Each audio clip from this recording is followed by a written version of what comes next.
lucky to have Shannon A. Mullen here tonight. She is a journalist, author, screenwriter, film producer, playwright, and podcast host. Wow. She grew up locally in the White Mountains and Lakes region, studied pre-vet medicine at UNH, and I love this. I got this part I did not work on. I got it from her website. After interpreting her love of storytelling, inspired by James Herriot's books, as an inclination toward animal husbandry, which apparently it was not. She went on to earn a graduate degree in broadcast journalism at BU and reported for National Public Radio programs for 2 decades, including Marketplace, Morning Edition, and All Things Considered. Her print journalism has been published in the New Yorker and the Boston Globe magazine, among other outlets. And she is also developing multiple projects for the screen and stage through her production company, Broad Reach. Her book, in other words, Leadership, chronicles an epistolary exchange between Maine Governor Janet Mills and a young mother named Ashira Knapp, living on a homestead in central Maine, who wrote one week to express her support of the governor's response to COVID-19. The result is a book called Remarkable by one of my personal heroes, Heather Cox Richardson. Please join me in welcoming Shannon to the Norwich Bookstore. Thank you, everybody. Thank you all for being here. I was just talking, my high school classmate Rob Johnson is here. I was just telling him that bookstores have been telling me over the course of the summer that events are coming back. People are wanting to leave their homes to come and listen to authors talk about their books again. And I think that's wonderful. I've had the most fulfilling summer going all over New England talking with people about this story. And as I just mentioned out front, it's a bit subversive of me, but I filled this book up with all the civility that these two women exchanged and compassion, in the hope that people are, as I suspected, hungry for positive stories. My family members and friends, and often people I meet at cocktail parties when they find out that I'm a journalist, one of the first questions they ask, or I should say, it sounds like a lament, why can't you people in the media tell more positive stories? My uncles, my aunts, my mom, my parents' friends, all the time. Negative, negative, negative. So I did that. I told a positive story, for one, and I'm looking forward to telling you a little bit about how it came to be. Has anyone read the book yet? Just Rob. Okay. All right, great. So I'll try not to give away too much, although you kind of have to have had your head in the sand to not know how the election turned out, and that's kind of the big nail biter in the book. But then I'm going to read some parts of the story, and I'll try not to read too much. If anyone here is partial to audiobooks, I did narrate it myself. No way, after 20 years on the air for NPR, was any other voice going to tell this story but me.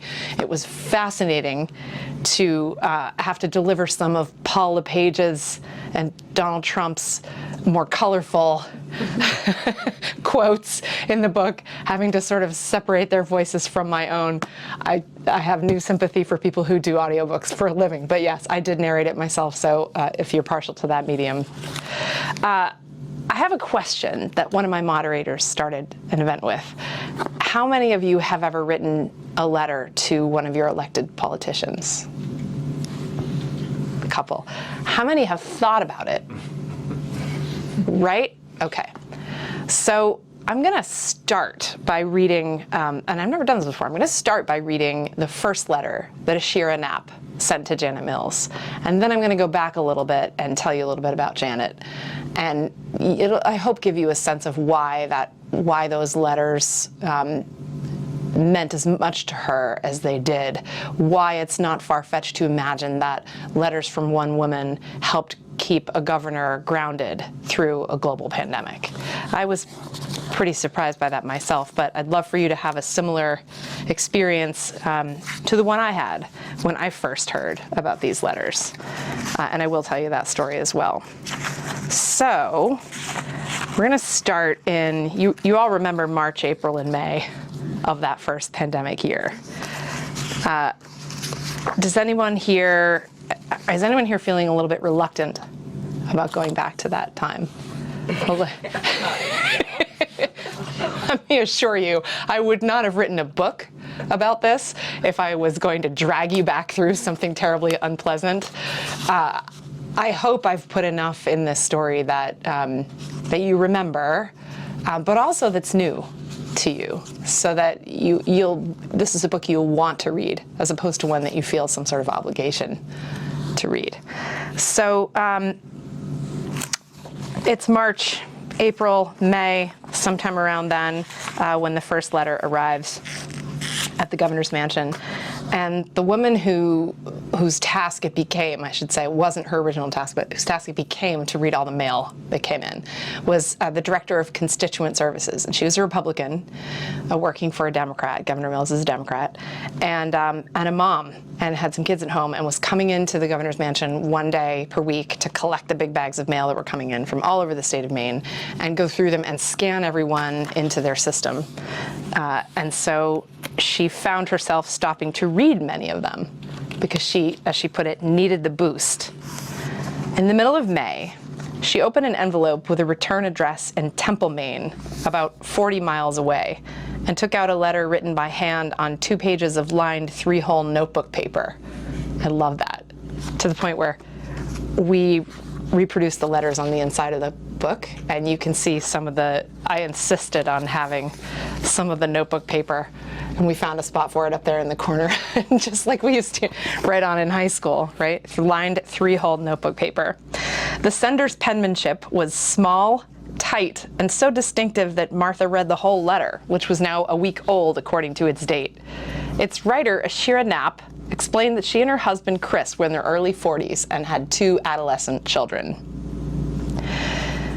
Where did I lost my place? She described their family as homesteaders who ran an outdoor education business teaching resilience living skills. This ranged from gathering acorns to grind flour, to learning how to weave baskets, to learning how to run a composting toilet, you name it, and building structures for living in. Ashira also had a part-time job in a medical office, but for now, the family's income was at a 100% standstill as far ahead as we can see. The Knapps had no debt, but were living on savings, she wrote, through being very thoughtful, and because we provide for a great deal of our needs from our land, including grain, vegetables, eggs, meat, and milk, about 70% of the food they consumed. It's extraordinary to live that way in this day and age. Nonetheless, their business was among those that cannot open right now. Ashira added that she was sharing her family's situation because she felt they had a leg to stand on when we say we support you. She wrote that she'd been so grateful throughout to have Governor Mills in office during the pandemic. We've felt strong and sensible leadership from you, which has been a great comfort and confidence builder. The Knapps had been listening with horror and disappointment to news stories of protests and people with businesses defying laws. We've had a good many discussions with our kids about freedom, choices, social responsibility, and laws. Ashira felt that there were no easy answers with this one, that no matter what decisions the governor made, people will get sick, people will lose money, and people will get angry. She added, "I'm sure your own hopes and dreams for your work have been upturned just like the rest of ours." In closing her letter, Ashira lamented both the unprecedented situation Governor Mills was dealt and the unfair criticism being leveled at you right now. She believed that no one in the world knows how to get through this, and there is no way through that does not have anger, fear, and death along it. The Knapps' small circle of friends and neighbors included strong support for the governor's choices, but Ashira knew that that knowledge can fade quickly in the face of vocal criticism. And I'll tell you a bit about the vocal criticism Governor Mills was getting in a second. To counter all the negativity, she promised to send a letter every week until we get through this time to keep reminding you of the many people who agree with the path you're choosing for our state. Lastly, she added, please share our thanks with your staff as well. So this shows up in this blocky handwriting. And this woman says, who is this? And thinks she's not possibly going to keep sending a letter every week. And she does. And she keeps going, and they keep coming. So here's how I found out about these letters. I met the governor socially because I'm working on a play about the amateur artist Jamie Wyeth. He had been so helpful to me with research that I wrote him a little poem to say thank you for his help. And he said, "What are you doing on Friday night? The governor of Maine's coming to dinner, and she's a poet. You two would like each other. You should come." Twist my arm. I went to dinner. He told me she was unlike any politician he'd ever met. And I said, sure, I've met a lot of politicians. I've been a journalist 20 years, fine. I get there, and she comes in the door. She'd heard there were going to be fire pits. You know those solo stoves everyone was buying? He had a couple of those, like elegant and candelabras, and she shows up with supplies to make s'mores and has her security guy, set off the siren so she got there. It was, from the first second, this is a woman who's so open and completely unpretentious, and I thought, right, okay. She is unlike any politician I've ever met. Awesome. She came up to me at the end of the night and said, "Hey, we should connect. You seem interesting." I saw her again not long after that, and someone at the table asked her if she had gotten any hate mail during the pandemic. Tangent, because I'm going to read you a little bit about that vocal criticism she was getting. The reason she'd been asked that question is because there were vulgar bumper stickers all over Maine. There had been several protests with people carrying assault rifles in front of the governor's mansion. I mean, people were like losing their mind. 3 protests in front of them, like big throngs of people in the heart of the lockdown when she had made it illegal to gather. And then this happens. Here's an interesting one for you. Some of you might remember hearing about this. So 1 week later, Maine became the first New England state to announce that restaurants would be allowed to resume dine-in service in just over a month on June 1st. So coming up, it's, late spring, thawing out. People are restless. New Englanders, we've been stuck in our houses for months and months and months and months, still wearing our wool sweaters. Of course, no one is happy, the governor wrote in her journal that night. "Why am I angry? Why so ready to weep? Sad that people are willing to take reckless risks." 2 days later, a restaurateur named Rick Savage, who owned a large brew pub in western Maine, appeared on the national primetime Fox News show Tucker Carlson Tonight and accused Governor Mills of acting rogue on her own and not consulting experts. He added that he planned to defy state law and reopen his establishment the next day. The show's controversial host had strong personal ties to Maine, having spent summers in the state's western region since he was a child. He echoed his guests' frustration, calling Governor Mills, quote, "the most incompetent, self-involved, dictatorial governor I have seen in a long time." He then wished the restaurateur Godspeed good luck in his plans to break the law and smirked while his guest proceeded to announce the governor's personal cell phone number. The live segment aired during the show's highest-rated quarter, at a time when it had become the most watched program in the history of cable news. That night, the governor received thousands of just vulgar, nasty text and voice messages and had to change her phone number. President Trump seemed to acknowledge the incident in a Twitter post, using it to criticize the governor's pandemic leadership. "Many complaints coming in about Maine," he wrote. "Don't make the cure worse than the problem itself. That can happen, you know." So she's at this point, has been overwhelmed with negative, sustained criticism. And that's what Ashira was hoping to counter. She knew that the governor was just going to keep getting the negative criticism, and it wasn't enough for her to send just one message. She wanted to keep writing. And she did that for long enough, I think. It was about 3 or 4 months in when the governor wrote back to her. And I think that helped keep her writing. I don't know whether, she didn't say she was going to do it for a year. She just said, "I'll do it until we get through this time." So that's a little bit about where we were when I found out about the letters. The governor said, yes, she had received a lot of hate mail, but mostly, and this is interesting, it came via email. She had been overwhelmed with far more positive correspondence, which mostly came by handwritten letters and cards from, little kids, older people, everyone in between from all over the state of Maine, just thousands of them every week. And this one woman had been writing to her every week for a year. And then she choked up at the dinner table. You know how if that happens, you kind of compose yourself quickly. She just let herself have this long, quiet, emotional pause. And then she says, and she just sent me what she told me was going to be her final letter. And she said, those letters kept me grounded. And I said, I gotta know what's in those letters. All my bells were going off when I found a story as a journalist throughout my career. It was an unmistakable, this is one of the 50 people in this country who were tasked with keeping more than 330 million of us safe. And she was so moved by these letters from this one woman. What's in them? A couple days later, I asked her if I could read them, and she invited me to come to the Blaine house, and I spilled them out on the table, and I read all of them, and I was laughing, and I had tears in my eyes. I mean, they're so funny, some of them. She's got 2 little kids. She had a dog that they adopted that, you know, one day ate all of her sourdough starter and was just farting under the and then her daughter, listening in the other room to her daughter telling her husband, I get math, Dad. I understand fractions. And her husband saying, well, you must not understand them that well because you got 4 out of the last 5 answers wrong.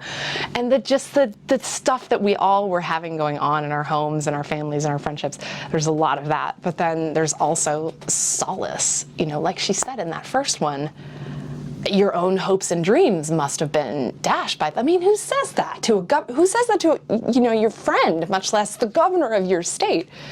So they were really, you know. And then and one thing she said, I did ask at the dinner table. She said in that final letter something that I had thought repeatedly, that people were in a hurry to put the pandemic behind them, and that she thought there were so many lessons for us to continue working through. And I remember having wanted to pound the table saying, yes.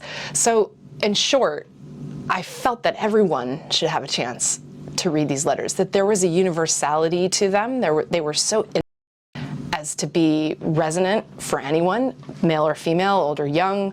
You know, I mean, I think around the world there'd be interest in this, but mostly in this country, as this was our experience of the pandemic. But in any state, whether you had a Republican or Democrat in charge, there was something just basic and decent. There was an expression of support, whether Ashira agreed with everything that Janet Mills was doing in the state of Maine or not. And sometimes she didn't. Ashira worked part-time at an addiction medicine clinic.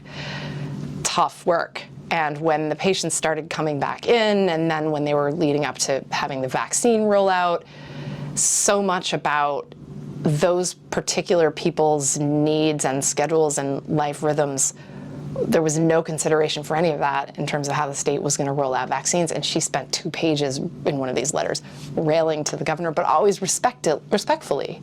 So that was sort of where I said to the governor, gotta publish these. It's definitely a book. How many times did you write back? She goes, well, I was kind of busy. She wrote back to everyone who wrote her a letter. She wrote back something like, you know, stay safe, wear a mask, you know, but she wrote something back by hand to everyone who sent her a letter. So she had written back to Ashira only 4 times. And I said, okay, well, that's not going to help me illuminate what it was like to be your governor. Did you keep a journal? Yes, I did. Been doing that since I was 5. How about letting me publish excerpts of your journal? She must have been busy that day because she didn't think carefully about it, but she sent me 55 unedited pages of her typed journals. She keeps it on a laptop.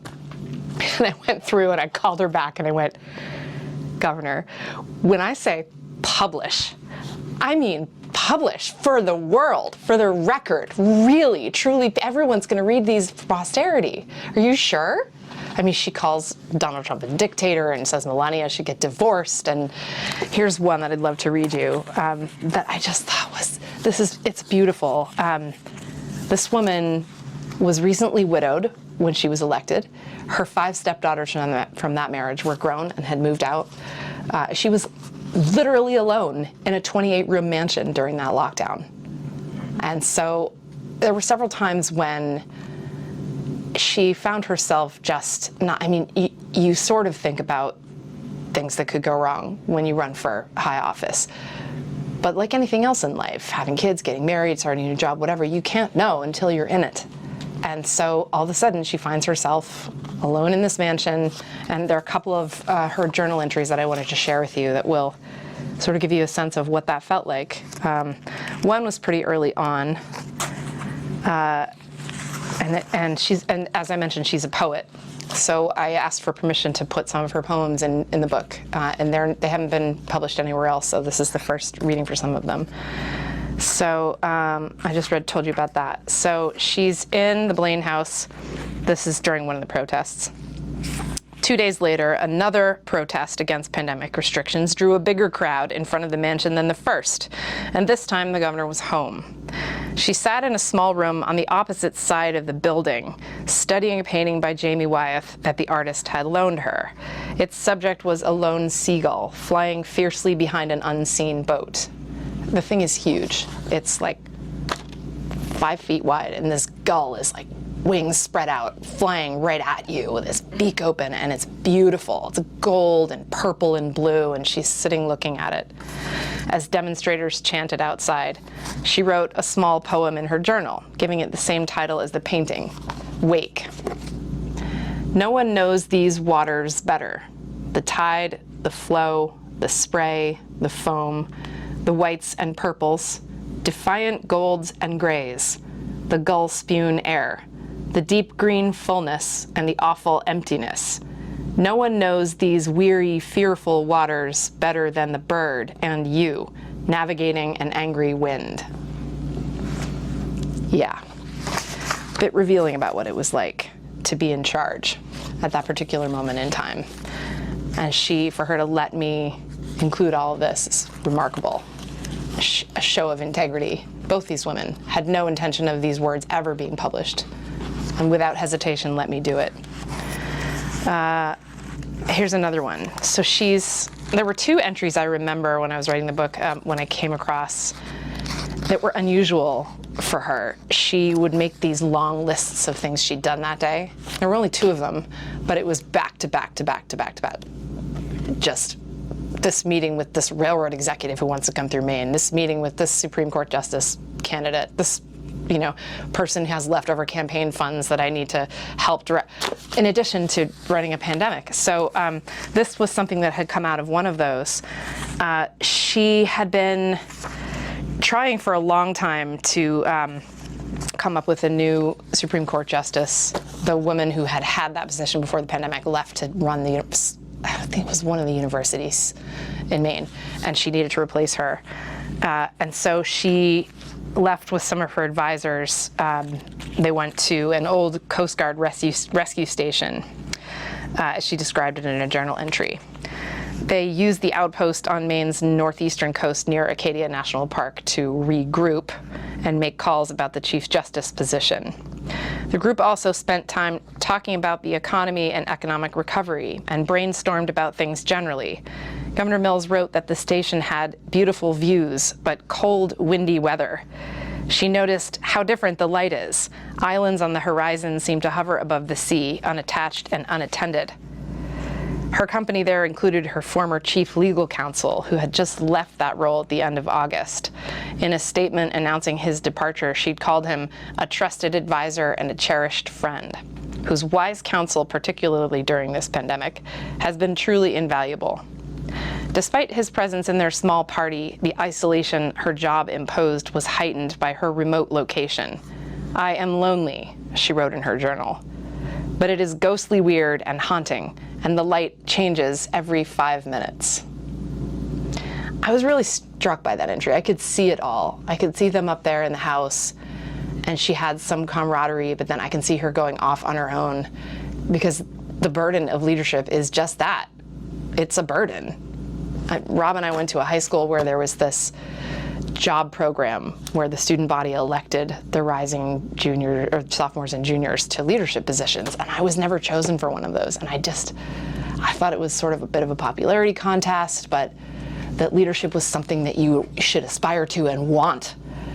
And the lesson I started learning then has come full circle writing this book, that, if your approval ratings are soaring, are you really doing the job? I'm not sure. I wondered. A lot of funny stuff in here too, and I'm going to give you some of those. In addition to some of the stories I told you about Ashira, and her kids, there are some great moments when I was getting to know Governor Mills. She let me talk to her siblings, and I got some great stories from them about how they feel about her oratory.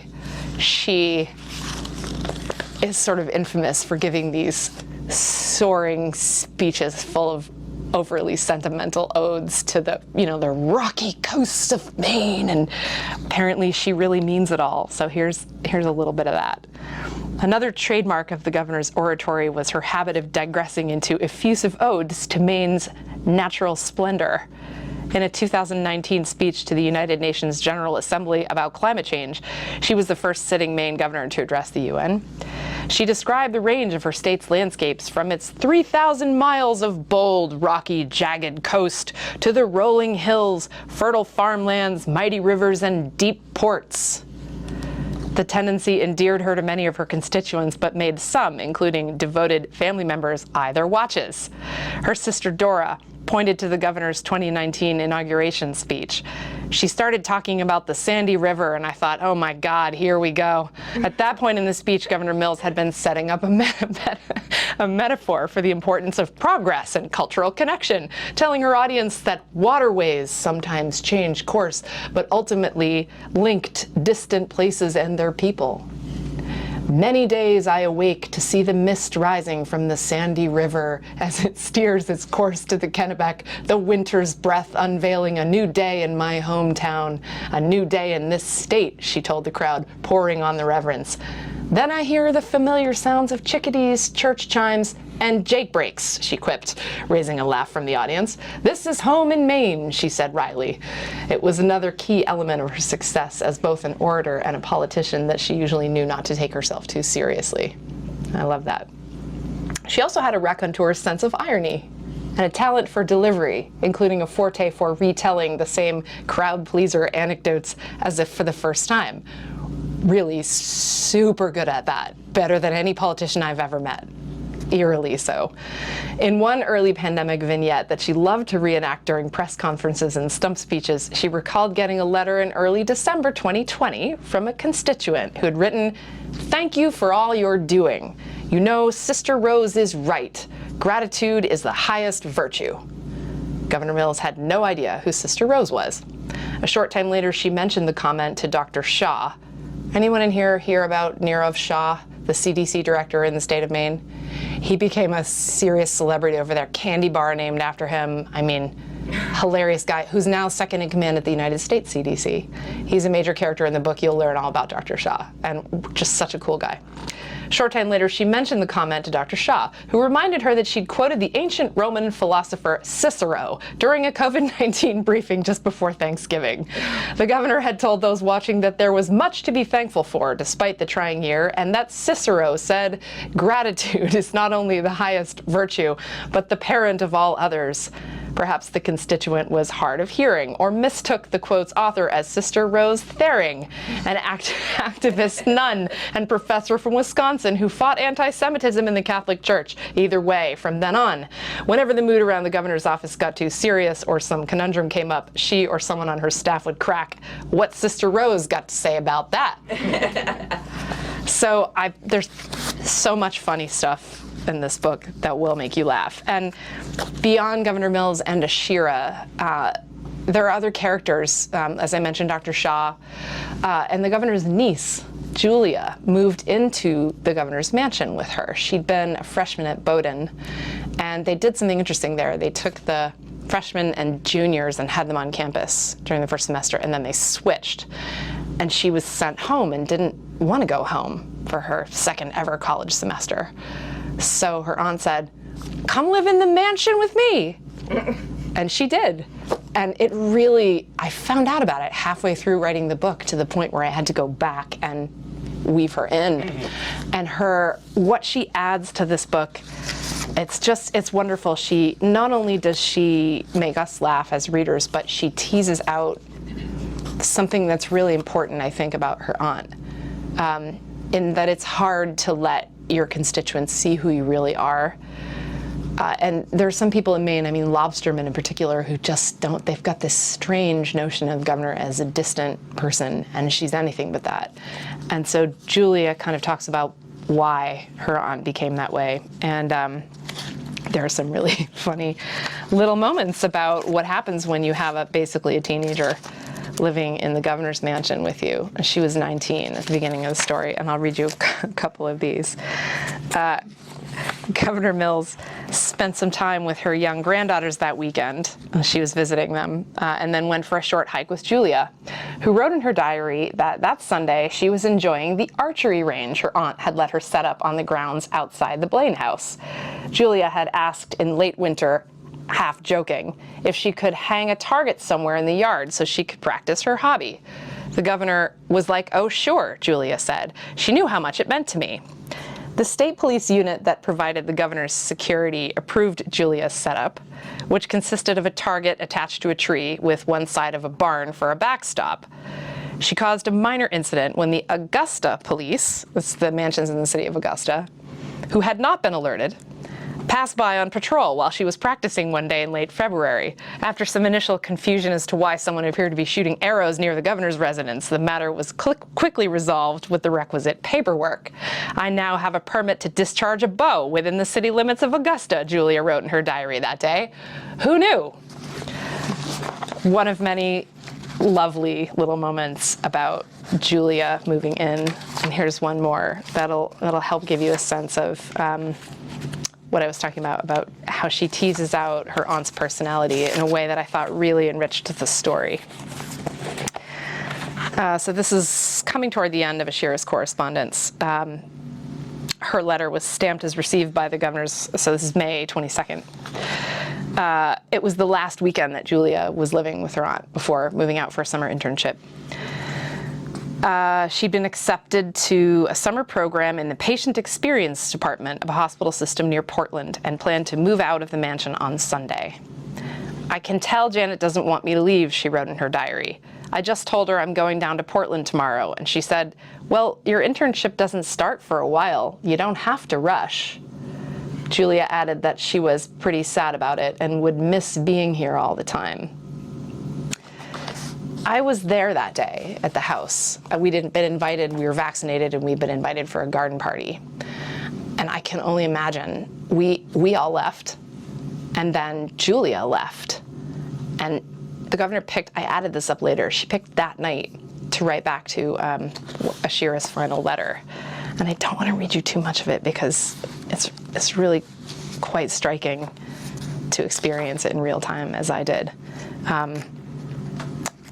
I'm gonna let you read Ashira's last letter, but I'll give you some of the governor's response she wrote that night. So she's alone in the house. At some point that day, Governor Mills made time to respond to Ashira's final letter. "It feels like the end of an era," she wrote. "Vaccines are here. People are back at work. Folks are hugging and shaking hands. Friends and neighbors are visiting again, and lilacs are in bloom. And you have written your last weekly letter of support." She reiterated that Ashira's letters, handwritten, heartfelt, and real, had helped keep her grounded through this year. They had also helped her staff remember that families in Maine are dealing with issues every day: training a new dog, homeschooling children, birthing farm animals in the spring, running a business, going to work, putting one foot in front of the other, doing what has to be done to get by. Ashira's children would surely remember this time as the year their mother taught them the value of an inquisitive mind, the need for integrity, faith, and hard work, love for neighbors seen and unseen, as well as how to birth a goat kid and how to adore a disruptive dog. In other words, leadership. So I wanted to read you that little snippet because that's where the title came from. And I thought it was pretty extraordinary that here's your governor writing to her constituent, thanking her for her leadership. It was a beautiful double meaning, and I was desperate for the right title. I had 4 hours to pick one, and I hadn't come up with one. And I called my sister, who's on a school board in our hometown, and I said, talk to me about leadership, talk to me about running the school board, the pandemic, well, what was it like being in that position? And she told me they had just had a meeting, there was a father who came in and he stood up in the meeting and he said, I don't want my kid to wear a mask. I don't want my kid to have this experience. And my sister said, some people just never make decisions for others. They just can't do it without separating their own interests or thinking about the greater good. And I said, oh, in other words, leadership? And then I went, where did I read that? And I went back and found it was in the governor's last letter to Ashira. And I said, that's the title. It was so obvious. So to close out a little bit on this part of our evening, I wanted to talk a little bit about how this book came together. It was really important to me as a journalist that this book stand as a sort of record. Yes, the governor's a Democrat. I think Ashira is a Democrat. I've actually never asked her on purpose. I think she might be independent. In a way, I wish they'd been from opposite parties because I think it's limited the book's reach in a way that I hoped maybe I could try to overcome by spreading the word. But it's a record in one state, and a state that has the country's oldest population, and one of its most rural. And those were two enormous obstacles, as you know, in the pandemic. The older people and reaching people with vaccines in rural places, also vaccine skepticism in rural places. So for Maine to come out of the pandemic with some of the nation's best metrics,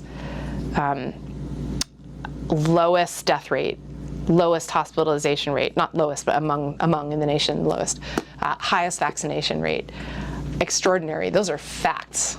And those are the metrics by which we've judged the performance of the people running those states. And those are numbers adjusted for population. So Maine was among, I think, the top 6 states in the nation for all of those statistics, and also had one of the fastest economic recoveries in the country. That said, I wanted to go back to the beginning and write this book the way that we all experienced the pandemic, in chronological order, so that I wasn't applying what we were starting to learn when I sat down to write it. I wrote it in about 8 months. It was fast. And I did each chapters a month. I read 2 of Maine's newspapers for every day of each month. I listened to all of Governor Mills's radio addresses. She gives a weekly radio address. It's charming. I keep telling her she's got to work on her delivery because she gets up there and reads, and I'm like, no, you got to do it this way. So all her radio addresses. Dr. Shaw gave 220, I think, press briefings, and I watched some piece of all of them, and there were so many gems in those things. Early on, he was saying to people, the best way I've seen it described, the vigor, how you should wash your hands. Just imagine that you just chopped a bag of jalapeno peppers and you have to put your contact lenses in. That's how vigorous, exactly. That's how vigorously I want you to wash your hands. He said to me, this is so important, he said, in public health, it's really important what you tell people. It's much more important what they do. So you have to find a way for them to remember what you want them to do. That stands out. And he was just honest with people. You know, he just told them the truth. Anyway, I watched all of his briefings. I read all of her executive orders, 99, I believe, executive orders.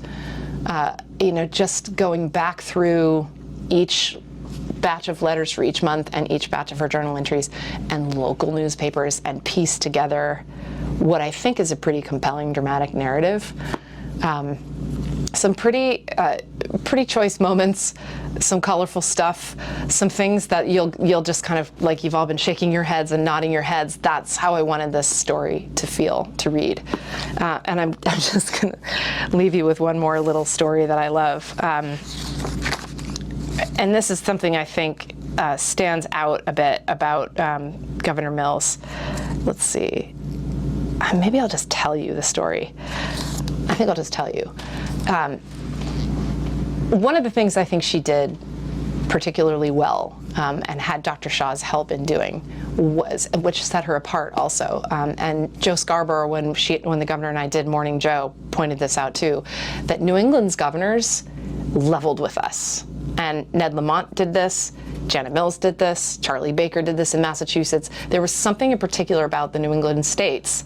Kristen Nunu even, they just looked at us and told us what they knew.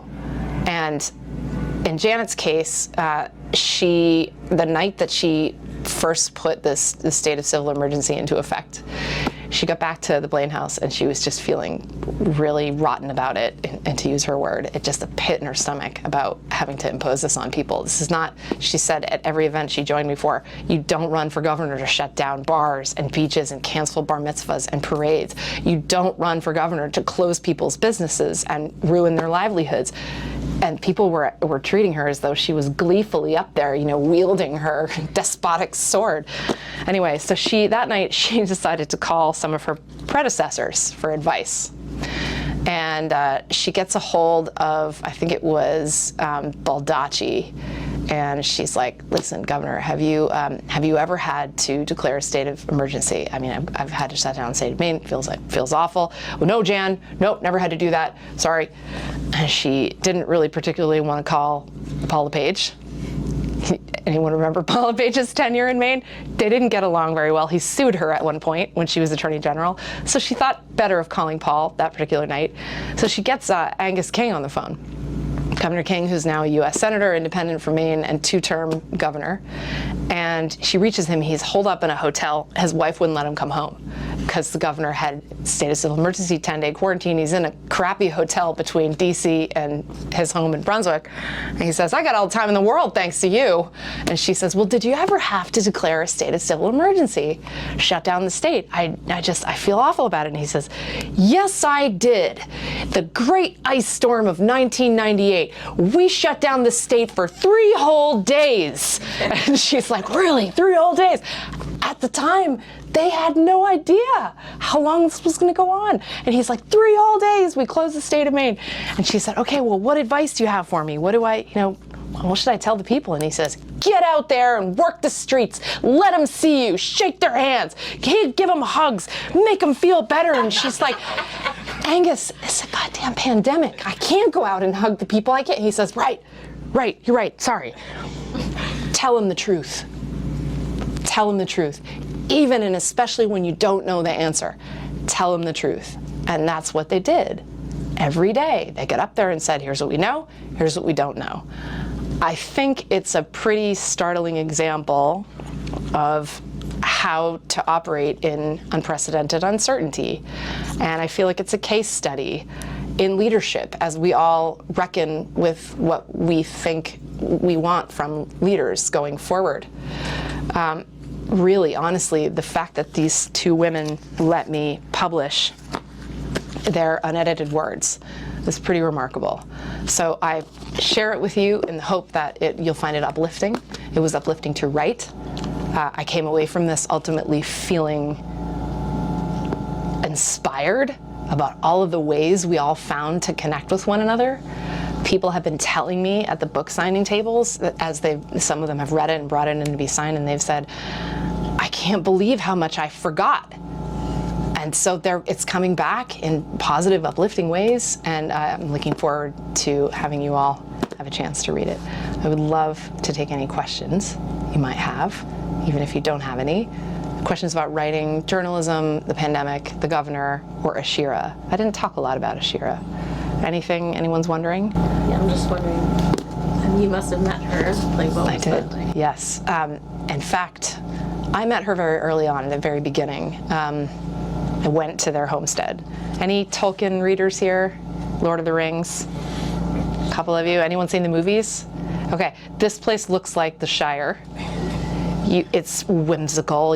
It's really in the middle of nowhere. I mean, there's one road into Temple, and that's at the beginning of chapter 2. You'll see I describe that, and you have to take the same road out. So you get there, no cell phone service. You sort of drive deeper and deeper into the woods. The second I pulled in, I get out of the car, and she came running over with a full-body mosquito suit and said, "Put this on." "Hi, nice to meet you." "Put it on quickly." Little did I mean, I have never seen mosquitoes. I've never seen insects do this. It was like a fog instantly around my whole, like when you breathe on a cold morning, they were just like a cloud of them. And I was, so we sat outside because we were social distancing, and I sat here and she sat there, and I'm in my suit and I'm talking to her, and yeah, she's tiny and fierce and just very principled and very grounded in herself. These are not misanthropic people who are afraid of the world. They did not choose to go and live in the woods to get away from society. In fact, it's the opposite. I'll read you a little bit, something that her husband actually said about what they're doing out there, which I thought was great. And they're not proselytizing either for their way of life. I mean, it's tough. One of the things I did with her that day was I said, walk me through the seasons of life here and just give me lists of words about what it's like here in December, January, February, March. And she did that. So that's in every chapter has Ashira's description. You can picture me sitting there with her in my mosquito suit. So this is something her husband said. I'll backtrack a little bit. She and Chris bought their 100-acre property in 2004, only a few years into their marriage. Their dream was to start a school that would teach practical skills for sustainable local living. I mentioned this earlier, such as carving and weaving, growing and foraging food, and composting waste. Quote, really what we're doing is creating a place of active hope, Chris said. This is her husband. He explained that to examine human history, especially justice issues or environmental stewardship, could feel like studying the failure of human beings. In contrast, he and Ashira hoped their program would foster, quote, the renewed sense that human beings are amazing and have a really integral part in the ecosystem. That people also had the ability to do good for the earth and for each other and be in relationship and recognize that relationship and work on it consciously. Ashira added that the kind of outdoor education the Knapps offered had always been some form of helping people connect and interact with their local land and their local resources. She and Chris made a point of pretty strongly saying to people, this is what we've taken for our lifestyle, but you don't need to do any of this. Well, she said all of this or any of this. Nevertheless, many of their students came to the homestead, she said, because they want something or some of this, even if they weren't sure what or how much. So I like that because not only does it sort of give you a sense of who they are, but also what they're trying to do out there is share a more positive take on all of our connection to the natural world. And they have I'm actually going to they're doing a fundraiser luncheon because they want to try to endow a scholarship to help more low-income kids in the area come and spend time there learning how to connect with the natural world instead of a device. It's a really extraordinary place. She and the governor just met for the first time in person at our first book event in Farmington, Maine, that's the governor's hometown, and it's about 7 miles from where their homestead is. So she came in for that, and the governor was there. And they had both asked me before that event, what's she like? And I told them, and the governor was sort of asked me a similar question. I think that what you were getting at was sort of, what's she going to be like in public? How's she going to do? And they walk in and I'm sitting there watching them and they hugged each other and it was a really sincere hug. And then I sort of said, is this awkward? And they both look at me in unison and go, not until you said that. So then we did 3 events together that week, and Ashira was so poised and graceful. She just sat there, and people would ask her questions, and she always took a second and thought before she answered. And then, you just want to know her. You've had the thoughts that she speaks and that she wrote. They've gone through your mind, and you find yourself going, I didn't even realize that's exactly what I was thinking. It's like a song lyric. You hear it and you go, yes, that. I've thought that 1,000 times. I wish I could have said that. She talks like that. It's extraordinary. And to see the two of them together, a couple times. At one event, the governor got up and went over to her and put her arms around her, and they were both in tears. Really? This actually happened. This woman wrote to her for a year, and now they're sitting together in the room. So that's a little bit more about her. She's a really cool lady, ferociously maternal. Thank you very much, Shannon. We need to go. Off you go. Very nice to meet you. Yeah, Thank you. Same here. Thank you for coming. Other questions anyone has? Stop over later. You can fly us around the next. Any other questions anyone has? Process? I have a question about these letters. I assume are a matter of state record, and they're in the archives, and you would have access to them as a journalist. Yes. So you don't need her consent to publish those letters. I didn't. You asked for it anyway. I did. I was just wondering, can you walk me through that process and what you would have done if she said no, and how that would have changed? Oh God, I can't know, because she said yes. It was the governor who said, I don't want you to pursue this unless Ashira is okay with having her letters published. And thank you for this question, because it gives me a chance to talk about this one concept. I wrote to Ashira on Facebook, because this was the only place I could find her. And she wrote back to me within an hour and said, sure, I'd be happy to talk. We get on the phone, and she said yes right away, but she said, I just want to know a bit more about your intentions. And I said, well, let me just tell you, there's this theme that I just am obsessed with. It's this idea of agency. I feel like too many people feel they don't have agency in their lives to affect the course of their lives. Like, there are these big existential problems, climate change, rapidly shifting social norms, the erosion of democracy. Like, what are we supposed to do in the face of those big problems? What difference could any one of us make? And you didn't stop at that. You just did the thing you could do. And it's such an extraordinary act of agency and self-belief. And there's this long pause, and she's like, I have no idea what you're talking about. It was an extraordinary act of agency, and she didn't question whether she had it. She just did it. She just believed in her own consequence. And so I told her, she goes, I don't mind if you write this book, but I don't want you to get up there and say that I had some purpose, I have some bent on agency, like I was going to get up there and make a difference in this governor's life. I didn't know if I would. In fact, she said all her life she's been doing little things like this, and it's never come back to her. So it was kind of nice to know that the governor got her letters and wrote back to her, and that it was helpful to her. And she wasn't quite sure. She saw the need for a whole book. Are people really going to want to read about me training my dog? Yes. And your fights with your husband and your in-laws and your mechanic and the neighbor. You got into an altercation with some dude at a laundromat who was bullying a woman because she wanted him to wear a mask. Yes, everyone's going to want to, they'll all nod their heads. So, she did say, after we'd had that, I said, okay, I'll make sure your intentions are, exactly as you just told me, but the bigger purpose of this book is that. It is to amplify the reach of that message. I would have thought people would have seen that for ourselves, right? More, and maybe kept more of that hope. We had these big, dramatic, visual examples of what happens when each of us does our part, and vice versa. We emptied the streets of some of the world's biggest cities. We also left empty supermarket shelves. For better or worse, agency works both ways. So she got it. She got that I was a public radio reporter. I'm not some salacious Page 6 scandal writer. She trusted me. They both trusted me.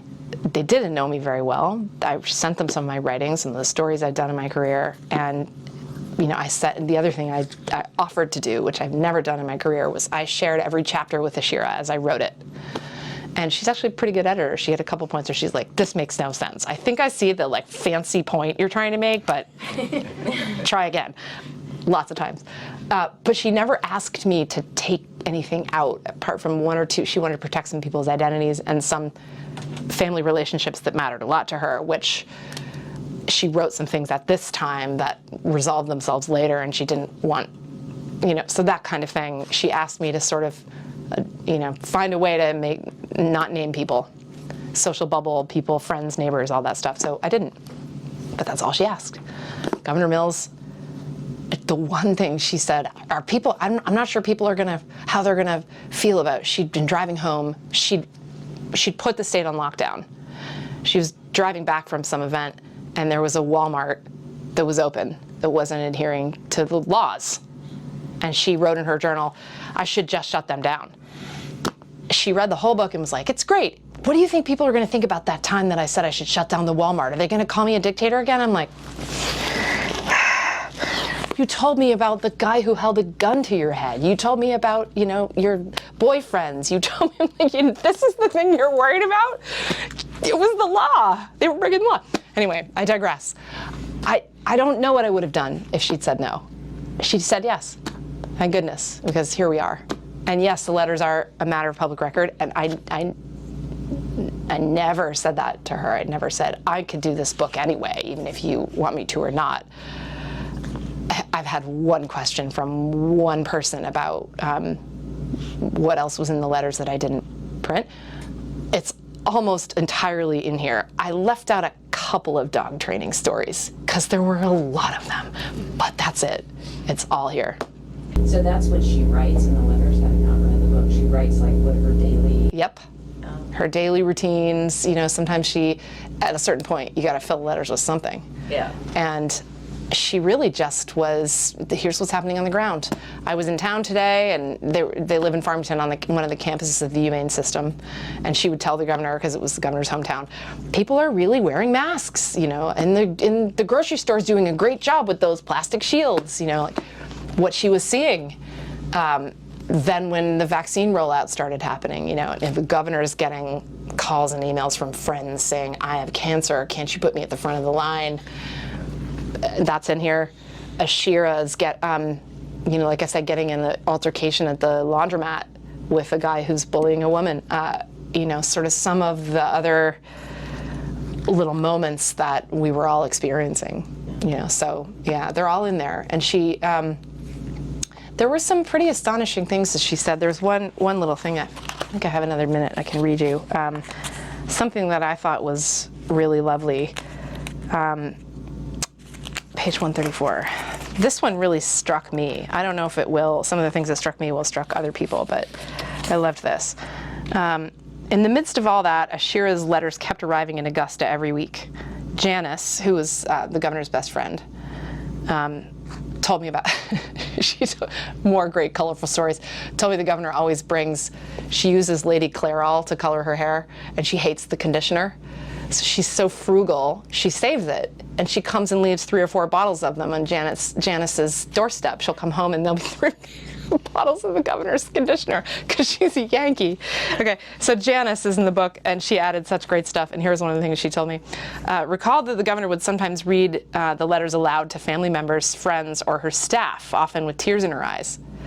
She felt that this woman was doing so much for her, that this was a big thing for her to sit down and write and be supportive like that and do it on such a regular basis. It really touched her, and it did keep her going. At the end of Ashira's November 5th letter, she wished Governor Mills peace and strength in the long journey we have ahead. After signing her name, Ashira added a striking postscript. I haven't said it in a while, she wrote, but some of the talk around election time got me thinking again.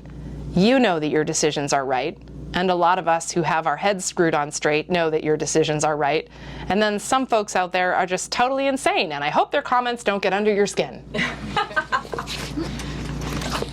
Who does that? You will learn for yourself who does that, and I hope it's inspiring. Truly, it inspired me, honestly. It's been the honor of my career that these 2 women, to date, that these 2 women trusted me to tell this story. Yeah. Any other questions? So you started writing it like after the book was... Yeah, actually, it's only just been over a year. I started writing it a year ago in May. Oh, okay. It was fast. Yeah. We wanted to try and put it out in the summer reading season when a lot of people from other states are coming to Maine. This book has a hurdle getting outside New England, and that's one of the reasons I've been doing all these events and trying to get national press. Please tell everyone you know in every state you've ever been to or have a friend in to buy this book. It seems a little bit like a Maine story, I guess. It doesn't say Maine on here anywhere in the title on purpose. You know, we put mother and woman in it, but I was a little worried even doing that was going to make men not want to read it. Well, one of the things I liked about it is that it's about Maine, but it isn't. Exactly. In Vermont, it works the same. Yeah. Just substitute what state you live in, and we all have This work in Florida. Yeah, except for maybe Florida. They banned that book in Florida. They're burning as we speak. South Dakota too. Christy Nome, she came to of principles and morals. She came to Maine and got on a bus and was going around talking about Maine Janet being dictator. Meantime, that day in South Dakota, more people died than Maine had lost in the entire pandemic. So yes and no. I mean, there are parts of all of these states that can relate to this, no matter who was in charge. And I tried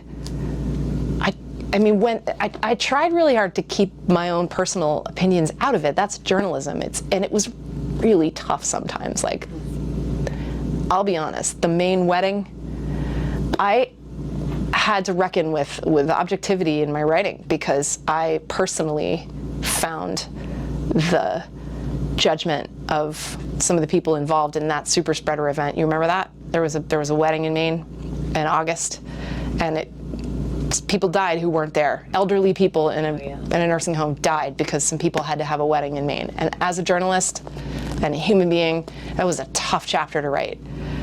Really tough. But I tried to stay out of it and do what my storytelling mentor told me to do, which is don't say the audience's line.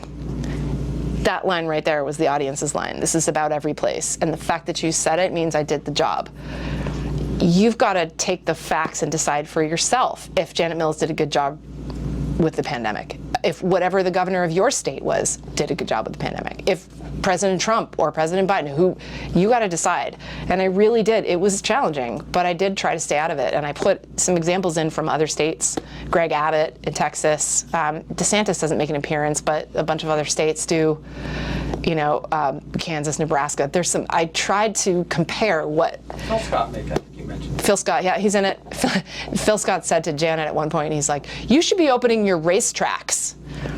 And Janet goes, what racetracks? I don't even racetrack. But they're like 2 in Maine. He goes, you have 14 racetracks, and they're da-da-da-da-da-da, and he listed them all for her.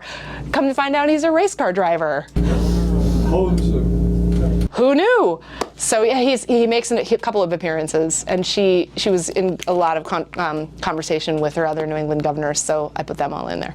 But yeah, to your point, hopefully there's enough in here that's universal. In fact, one of the greatest compliments of my career, Thornton Wilder's nephew moderated my Blue Hill book talk, and he told me that this book operates on the level of Our Town, his uncle's greatest play, because it has all of us in it.